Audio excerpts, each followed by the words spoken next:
dear students, this is El Maestro in the house. So this week you're gonna be learning about sets. Okay, so objectives of these lessons are: the end of the lesson, the learner is able to describe and illustrate well-defined set. Second, define sets using rooster and rule method and set builder notation. And last, illustrate null sets, universal sets, subsets, and cardinality of sets. Okay, those were the things na gina-expect sa inyo after this week. Though this video, no, some of those makita pa ninyo sa next video. Okay? And my dear students, before you proceed, make it sure na na-answeran na ninyo itong mga pre-test. Okay? So, yung mga review lessons sa inyong module. Okay? So, kindly scan and answer all those before proceeding sa pag-watch ani nga video. Okay? And if you're done with that, you can proceed. Sa inyong module, or if you're using different module, okay, na yung mga group of pictures or object na makita ninyo.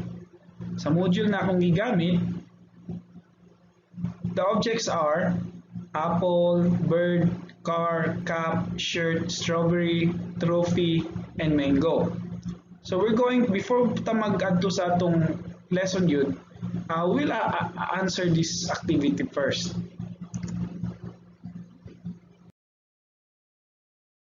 Okay, in this activity, you're asked to group this picture according sa inyong gusto.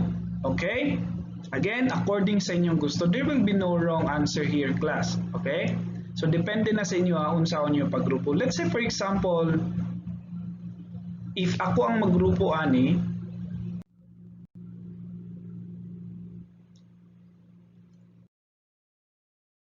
I can put apple sa group A. So, na ako sa akong una-una nga nung diyan ako nagibutang. I also put trophy sa group B. Okay? So, ingana. So, in your activity, sa inyong module, answerin ninyo ang inyong activity. So, you group those pictures, kung whatever picture ang nasa inyong module, and i-group ninyo siya according sa inyong gusto. I'll give you 1.5 minutes, okay, to do this activity.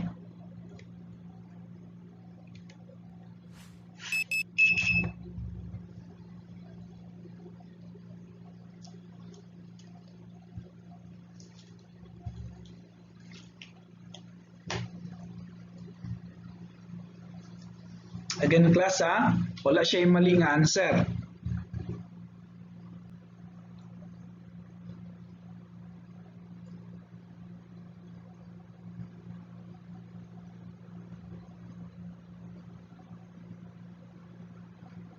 Okay, 1 minute.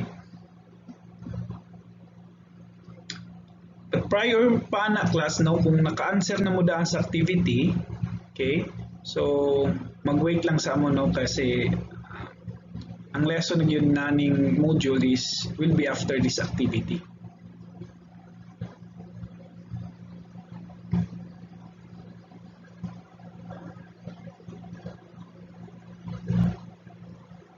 "30 seconds more."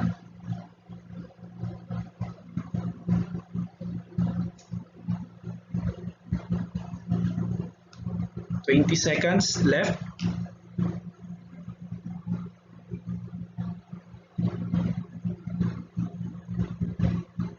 "10."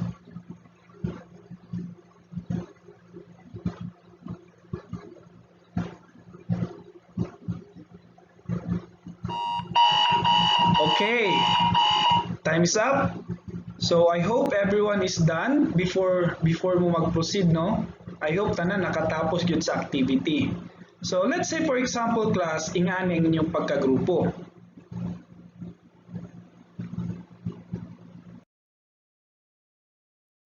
Okay. So, here sa atong example, akong gigrupo si apple, si car, si shirt, si strawberry. And also, ako gigrupo si trophy, si bird, si cup, ug si, syempre, ang pinakalamig na prutas paborito nato, ang mangga. Okay. So, siguro, some of you is the same sa akong paggrupo and some of you are not. So, ang pangutana class, why did you groups them as such? What makes you decide na kana ang inyong groupings? Okay? So you answer that one. Okay? Nasa inyong module, answerin ninyo nganong ingana ang inyong pagkagrupo. And after answering that one, okay? So congratulations class. Ngano?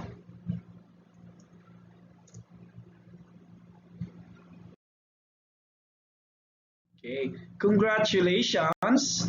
You have just made a set. Yes, you heard it right, class. Okay? Ang inyong gibuhat actually was a set. Okay? Now you may ask, what is a set? Okay? What you have just did from the activity is an example of a set. Okay? So let us define a set.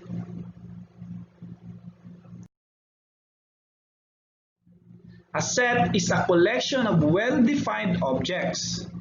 These objects are called elements or members of the given sets. Okay? So, katong mga object pala na nasa inyong groupings are called elements or members. Pareani. So, nakoy group A, group B. So, nakoy apple, cars, shirt, strawberry, trophy. Sa group B, we have trophy, bird, cup, and mango. So, ingani akong pagkagrupo.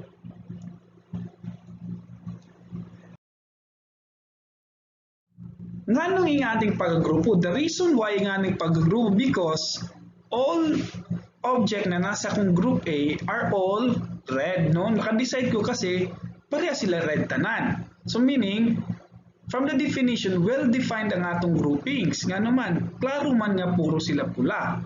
And sa group B, puro po sila yellow. Okay? Pwede po ninyo siya magrupo siguro like strawberry and mango, group of fruits. Di ba? Or napay apple. Then, pwede gapon niyo siya grupo sa depende sa inyong definition. But for me, ako siyang gigrupo according to colors. Then, the next thing you're going to do is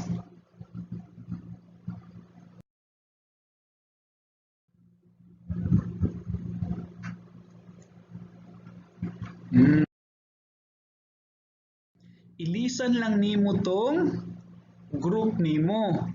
Okay? Kasi actually, sa giingon ako ganina, ang inyong gibuhat is already a set. So meaning, instead of calling it a group A, group B, we call it set A, which is set of red objects, and we have set B, which is set of yellow object. Okay? So somehow, na sa inyong mind na ingana ra di ang set, no? So a well-defined na pagkagrupo sa mga elements.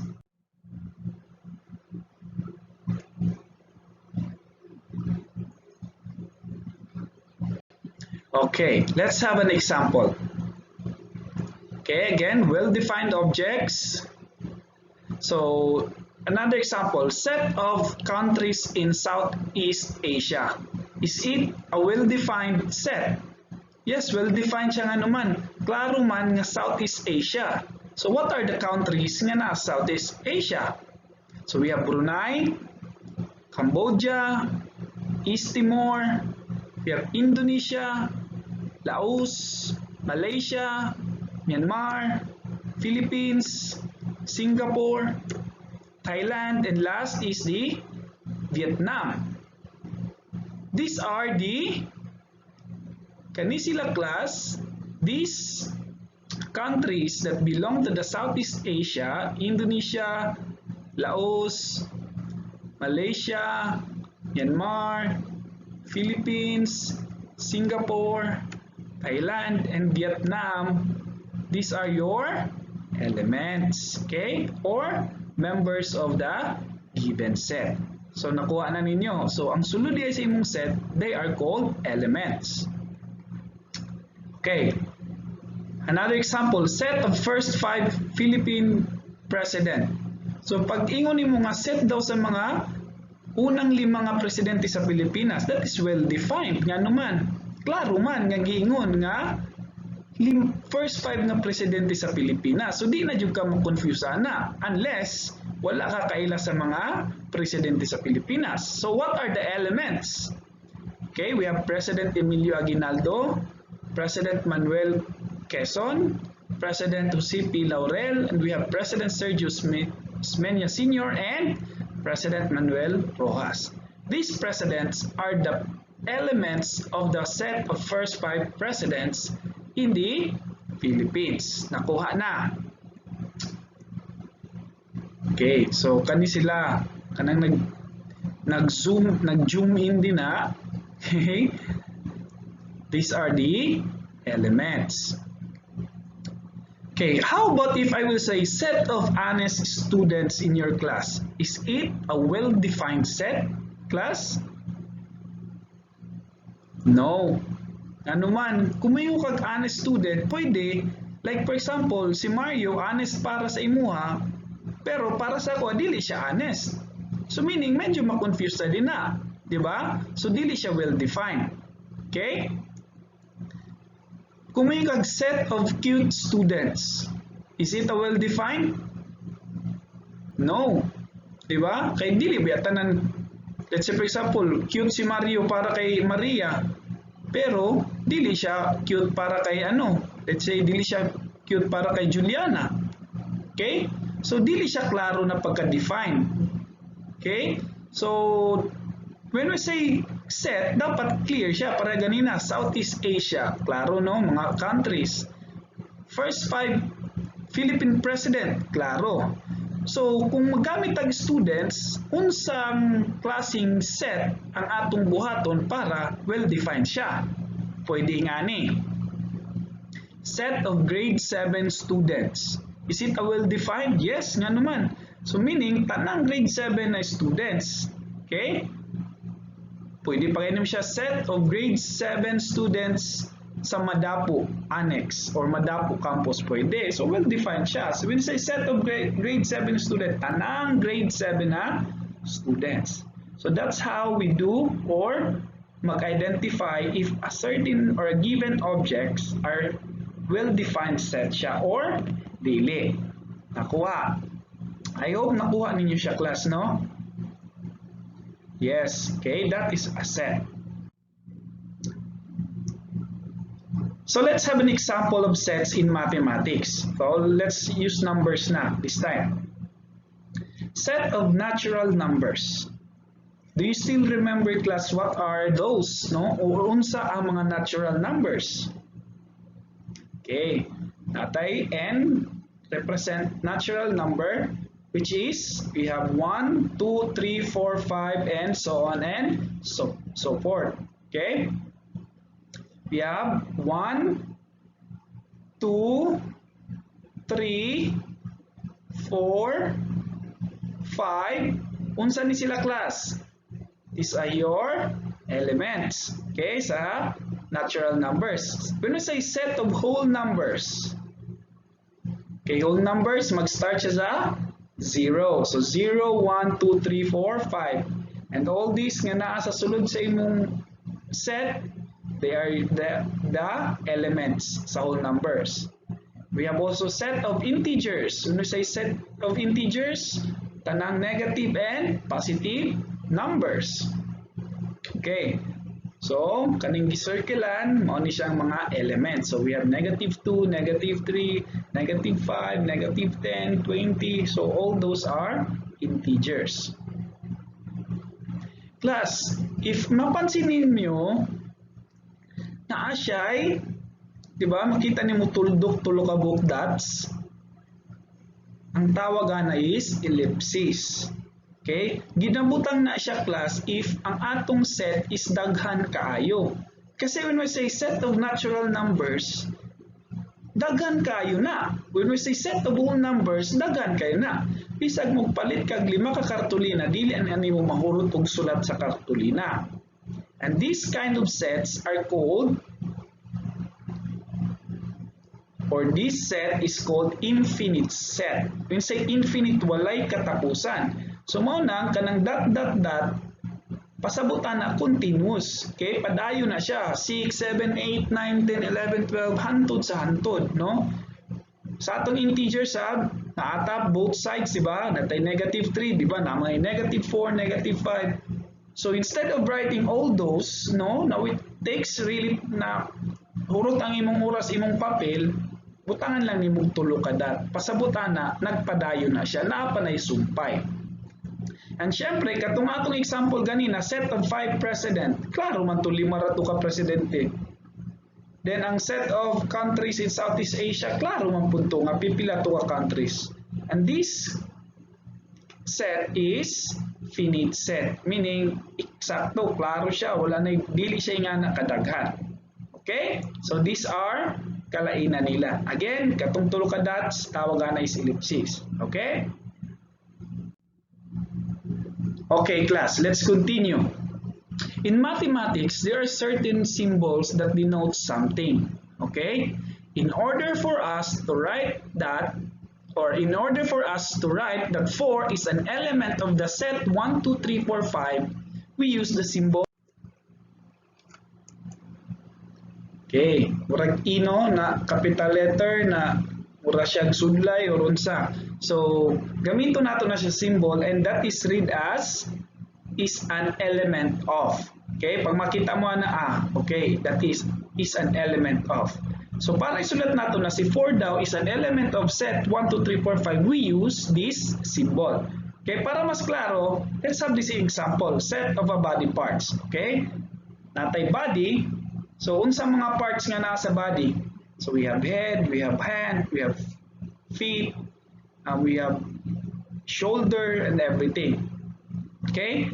Let's say I'll take the head. Okay? Ang alam na ko ng head, since this head is element siya sa atong body parts. Tama ba? Since this is an element of our body parts, butang nato din na si sudlay o padakon lang nato gamay. Okay, meaning head is an element of. Element siya sa unsa. But before that class, para dili mo malimtan, tanawa nga atong symbol ha. Every time makita ninyo siya, dili ninyo siya malimtan. Kaya mura siya tinidor, di ba? Tinidor, kani nga tinidor, asa ninyo pero makita? Oo, tama no? Pag matong mo sa Jollibee, no? Kao nga mag spaghetti, nga nilang tinidor, no? Okay. Balita. So meaning head is an element of your element siya sa imong body parts. Okay? So meaning element ang head sa imong body parts. Nakuha. So ingana lang class magamit ana nga symbol. Okay? So let's use that one again sa atong example. 4 is an element, okay, of set 1, 2, 3, 4, 5. Okay? So meaning si 4 naa siya sa imong set nga 1, 2, 3, 4, 5. You can also have 3 is a set or is an element of the set 1, 2, 3, 4, 5. How about 7? Is 7 an element of set 1, 2, 3, 4, 5? Set ba siya? Or element ba siya sa set? Tama, dili no? So if dili siya element sa set, utangan na mo siya murag nakababag na line. Okay? So meaning, ang pagbasa na class 7 is not an element of set 1, 2, 3, 4, 5. Nakuha. Okay, very good.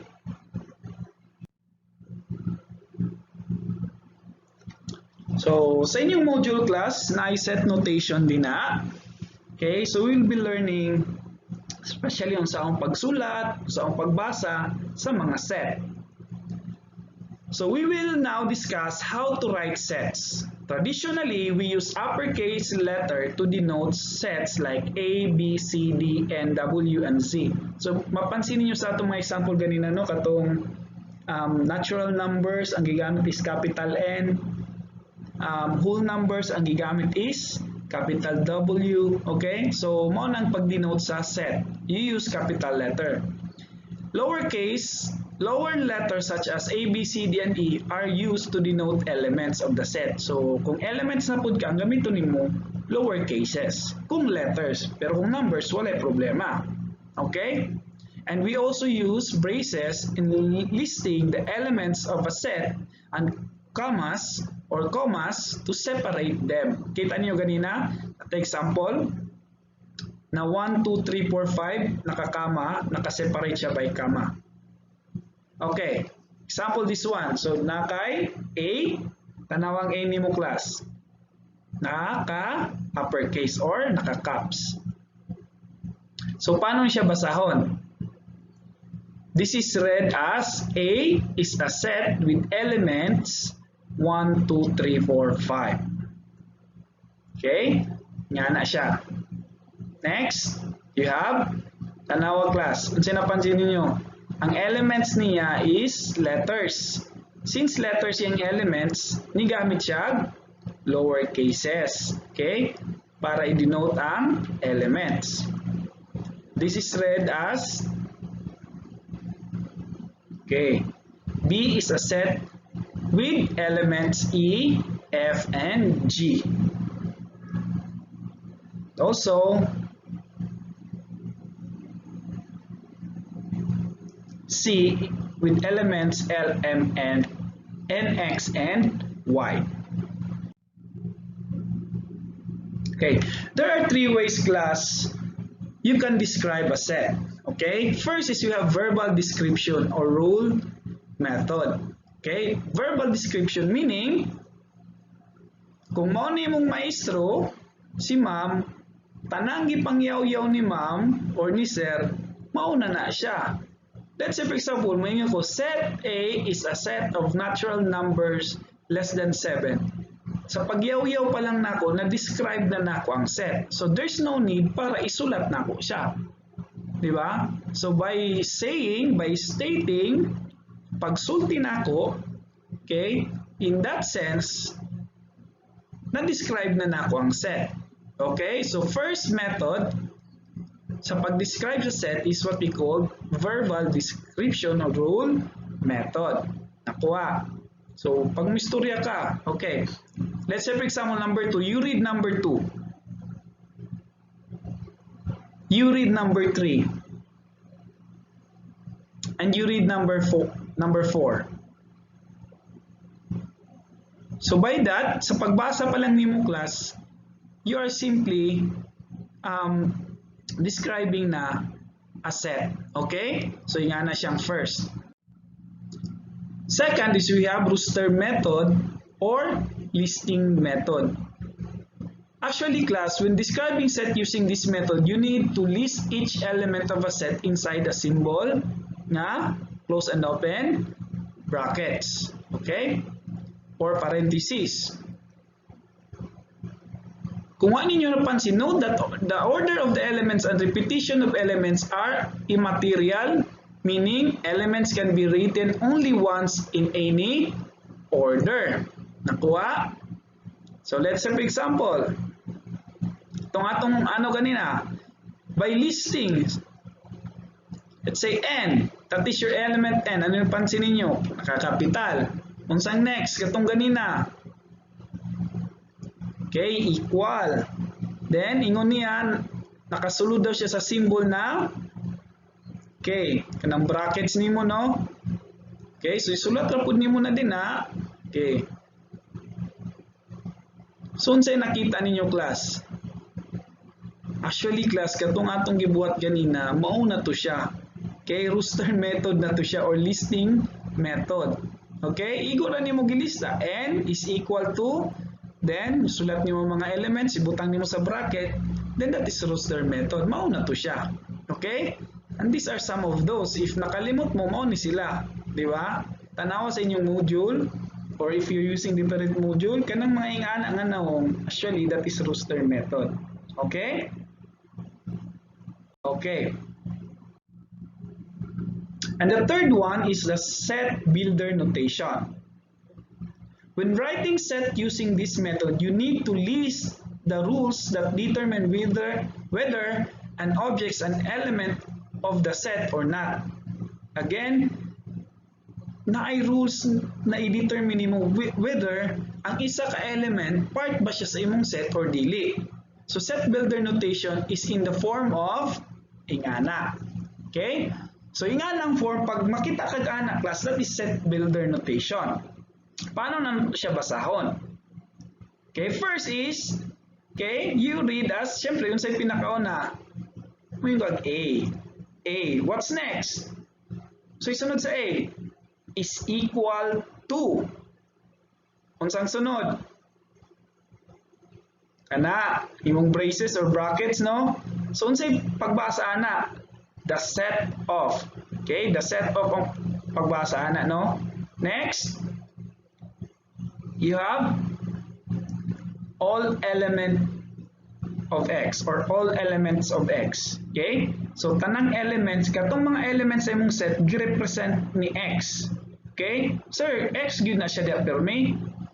Plus, pwede na siya Y. Siyempre, kung Y na siya, Y po na. And, ang pagbasa po na, all elements Y or all elements Y. Okay? So, ibalik na to. Let's continue on sa next. Kanang murag bar nga na din na. How do we read that one? Meaning such that. Such that ang pagbasa na. And last, syempre class, kanang X has a property P. Kanang X has a property P, mao na nang giingon sa atong definition na rules that determine whether an object is an element of the set or not. No? So nag-vary na siya depende sa imong set. Later on, makita nato na. Okay? So again, let's read once again unsa ang pagbasa sa set builder notation. So una ganito. Okay. Okay. Then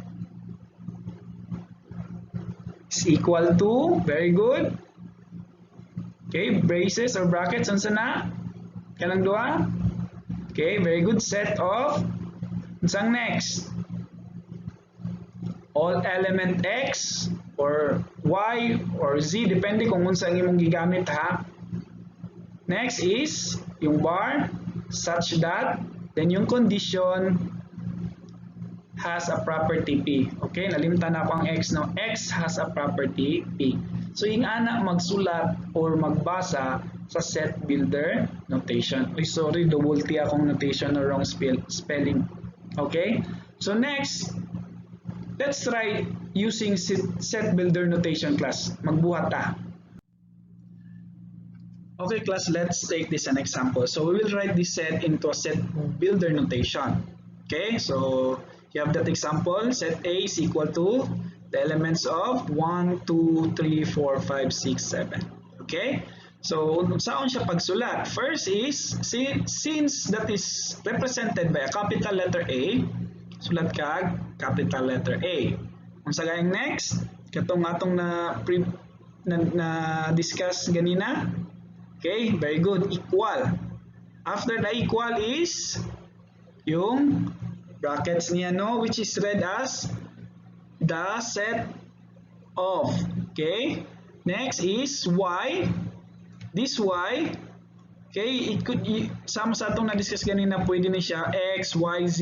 So kaning si Y class, this represent this, no, kaning mga elements nga natin na. So instead of putting 1, 2, 3, 4, 5, 6, 7, gi-represent nato siya kay Y. Okay? So tanggalan lang sa nato na ha. Okay, so Y meaning all the elements Y. Okay? Next, yung bar, no? Nabasahon nato siya such that. Then, condition dayon siya class. So, yung condition, magdepende na siya class sa atong set. So, first thing is, tanaw sa nato. Okay? Kung unsang nakasulat din na sa imong elements Y, mao pud nang isulat nimo after sa imong bar. Then, Sulat ni mo ning si unsa gay na siya class katong tinidor. Oh, no, element nga sign. Then after that one, kinsa day na siya si Y? Kinsa na si Y? Mao na si Y o kanang mga numbera na. Unsa na sila ng mga number? They are natural numbers. So meaning si Y is an element of your natural number. Since Y represent any of those. Si Y pwede si 1, si Y pwede si 2, which is element siya sa natural number ni mo nga na din na.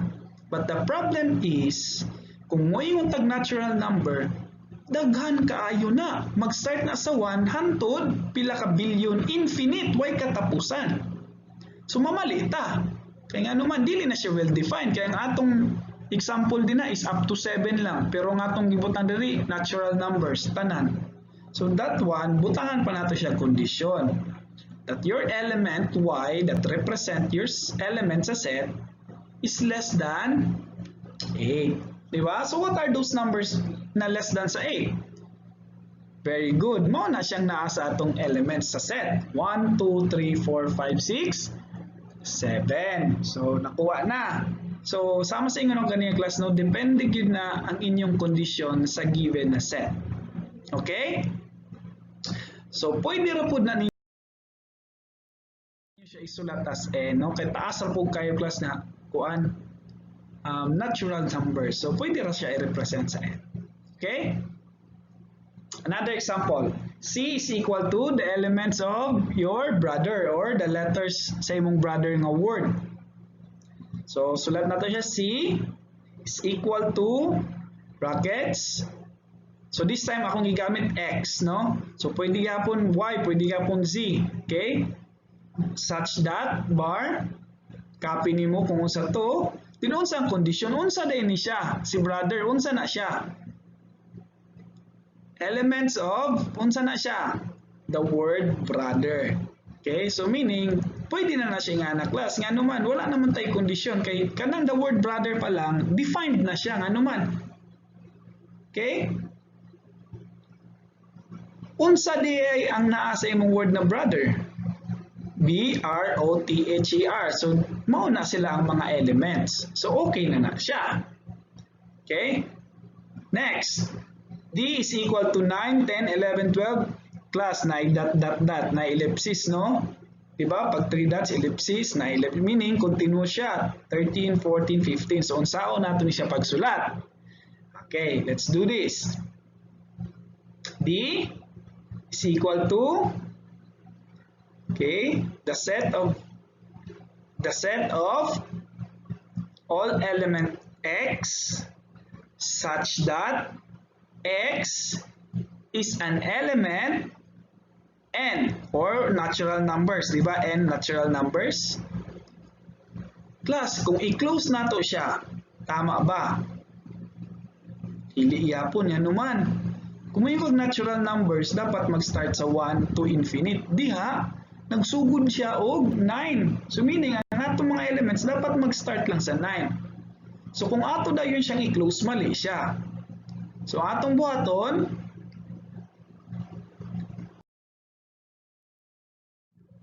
okay, sorry class no, na-edit. 8 ni siya ha. Okay, so let's continue. Magbuhat tag kondisyon. Unsa ang kondisyon nato? Putang tagkama. So unsa day na mga number na natural numbers, asa lang siya taman o asa siya magsugod. Pwede ka mingon x is greater than na 8. So greater than 8. So unsa na mga numbers ang greater than 8? So 9, 10, 11, 12, 13, 14, 15, 16, so on and so forth. So inana magbuhat og set builder notation sa imong set. Okay, so na pa yung mga example sa inyong module class, pwede na ninyo siya anasiran. So if na may mga question, you can comment down below sa comment box, at least ma-address na ako kung unsa, or kung na may nalibugan na ay tanaw ninyo mali sa atong video, i-comment ninyo siya, no? Sa atong comment box para makorek nato or matabangan ta mo kung unsa mo nalibugan. So, para magbuhat tag video regarding sa mga things na medyo confused mo.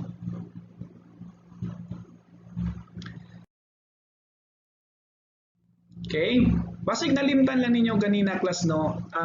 Remind lang na ako sa inyo na ang set, what if class ako interchange si 2 ug 5. The same lang ba sila? Yes, they're the same. Okay? Regardless class kung unsa ang arrangement, sama sa gibasa nato ganina earlier, okay, pahabulan na ako ni basig nakalimot mo. Regardless kung unsa nimo siya pag-arrange, okay? Ingana ba nimo siya pag-arrange, wala na siya problema. That is still the same set. And sama sa inyo ganina, unique, no? Unique ang atong mga elements sa set, okay? So dili pwede magkabalik-balik. And bahalag unsang arrangement,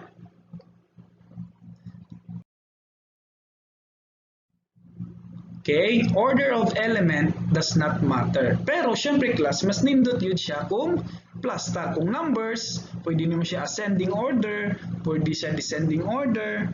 Kung letters, pwede po siya alphabetically, di ba? A, B, C, D. So depende na siya. At least, at siya punta namon.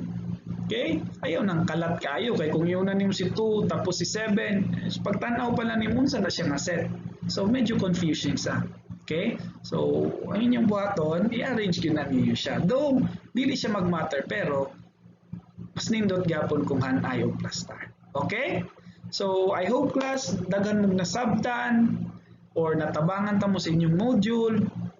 Okay? So, next ani class are also mga set gyapon no, yung mga null set. So, the next video will be yung continuation ani ng mga lesson. Okay? So, andam-andam lang sa next na to upload sa video no sa inyong module no. So, please kung na may mga friends na naglisod pod no, tell them na naay video diri si El Maestro no, paki-subscribe na lang pod class and paki-hit the notification button no, bell button para kung na ako'y bagong upload una dahil mo makapantay. Okay? Pag naala mo yung module, maka-answer na dahil mo. Okay? So, thank you so much for listening guys. This is El Maestro, signing off.